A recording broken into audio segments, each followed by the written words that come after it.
Je me retrouve en face de cette œuvre d'Hervé Di Rosa, qui s'appelle Diropolis, avec plein de petites créatures qui sont dans un bar de science-fiction qu'on pourrait retrouver sur une planète inconnue ou je sais pas, au centre de la Terre par exemple.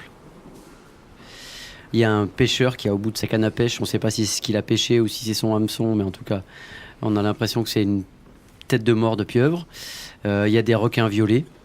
Il y a un homme lune avec une espèce de marinière qui a l'air extrêmement pressé de faire quelque chose. On ne sait pas exactement quoi. Il y a un crabe avec une longue vue. Et je trouve ça assez amusant. J'aime bien le personnage qui est tout rond avec un nez énorme et qui s'apprête à plonger, parce qu'on ne sait pas dans quoi il va plonger. Moi, si je devais me mettre là-dedans, peut-être que je serais le martien vert qui est à côté, qui jette un coup d'œil au mec qui va se jeter dans le vide.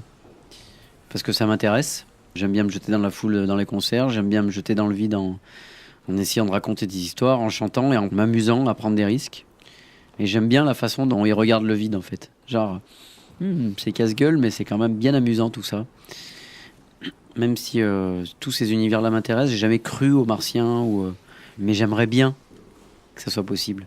Parce que ça peut à la fois faire peur, mais c'est amusant d'avoir peur. J'aimerais bien pouvoir m'asseoir sur le comptoir d'un bar avec une canne à pêche, avec au bout une tête de pieuvre, tête de mort, et pouvoir pêcher une baleine. Et finalement, c'est ce que j'essaye de faire en écrivant des livres ou en écrivant des chansons. C'est un petit peu ça, c'est pêcher des baleines avec des têtes de pieuvres mortes.